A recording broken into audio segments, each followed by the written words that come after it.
Jack class 10th के student का ये शिकायत रहता था कि सर आप मेरे बारे में नहीं सोच रहे, हमारे बारे में नहीं सोच रहे। तो इसी कड़ी में हम लोगों ने क्लास 10th के स्टूडेंट के लिए और वो भी हिंदी मीडियम के स्टूडेंट के लिए इम्पोर्टेंट क्वेश्चन का कड़ी स्टार्ट किया है। कल आपको सर ने 5 मार्क्स के क्वेश्चन के बारे में डिस्कस किया था कि कौन से क्वेश्चन हो रहे होंगे जो कि 5 मार्क्स के लिए इम्पोर्टेंट है हिंदी मीडियम क्लास 10th के लिए।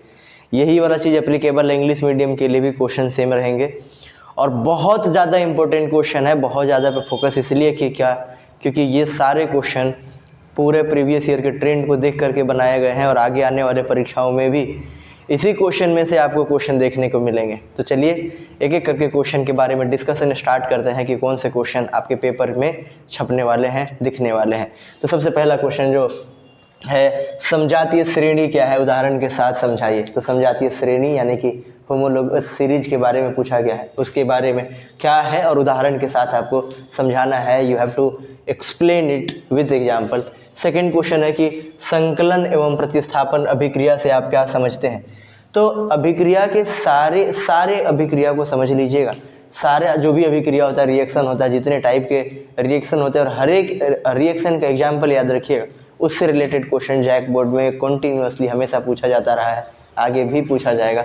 दूसरा क्वेश्चन हुआ, ऊर्जा के आदर्श स्रोत में क्या क्या गुण होते हैं। ऊर्जा के आदर्श स्रोत यानी कि जो एनर्जी का जो सोर्स होता है, सोर्सेस ऑफ एनर्जी जो होता है, उसमें क्या क्या प्रॉपर्टी होना चाहिए। जैसे हाई कैलोरीफिक वैल्यू होना चाहिए। कैलोरीफिक वैल्यू मतलब हो गया कि कम ऊर्जा को कम मात्रा में जलाने पर ज़्यादा एनर्जी मिलना चाहिए।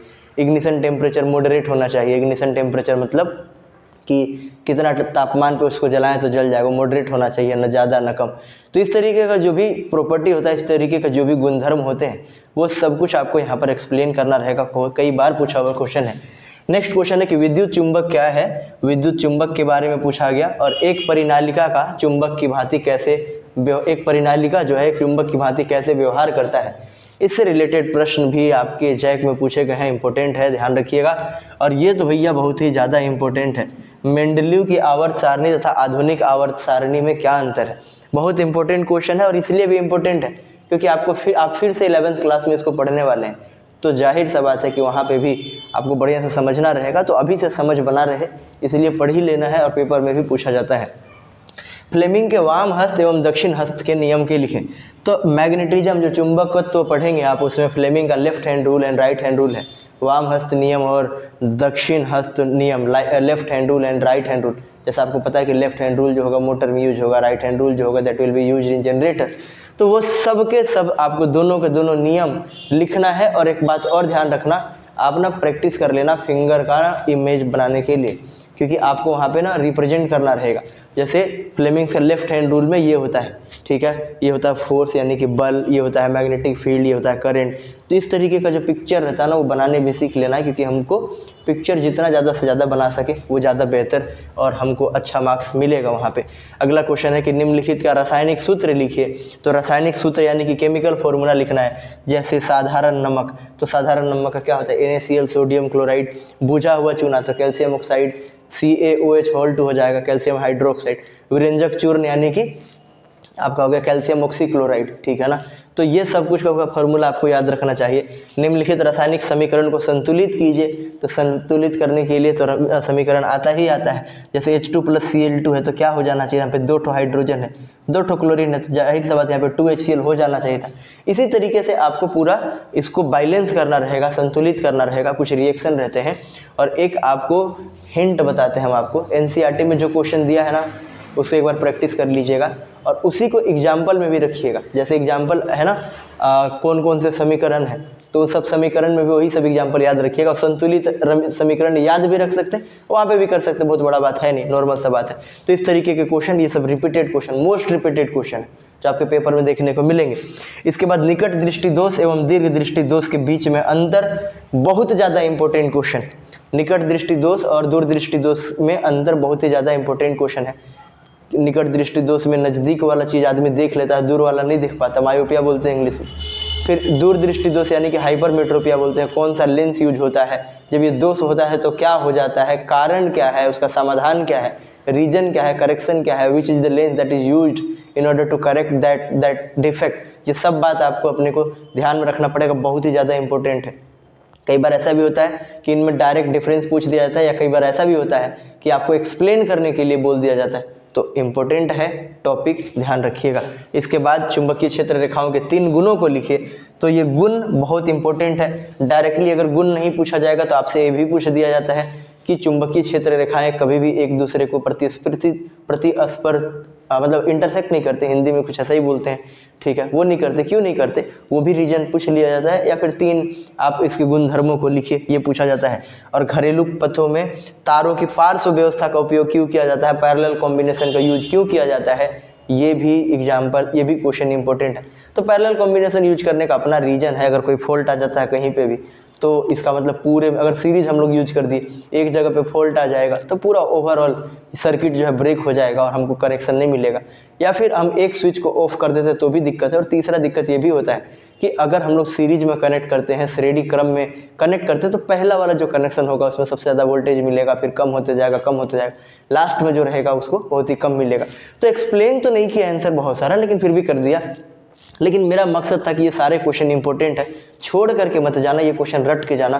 विश्वास कीजिए, जैसा आप पहले करते आए हैं आकांक्षा 40 में या कोई भी परीक्षा में, जैसा पहले रिजल्ट मिला है और भी बेहतरीन रिजल्ट मिलेगा। कंटेंट शानदार हम लोग करने का कोशिश कर रहे हैं। तो ये क्वेश्चन थे जो कि फिजिक्स और केमिस्ट्री के लिए इंपॉर्टेंट थे, इसको करके ही आपको जाना है। तो फिजिक्स और केमिस्ट्री, भौतिकी और रसायन से संबंधित प्रश्नों को देखे हमने। अब हम बात करेंगे वो इम्पोर्टेंट क्वेश्चन जो कि बायोलॉजी से हैं, जीव विज्ञान से हैं और क्लास 10th के झारखंड एकेडमिक काउंसिल जैक के परीक्षा में पूछे जाने की प्रॉपर पॉसिबिलिटी बनी रहती है।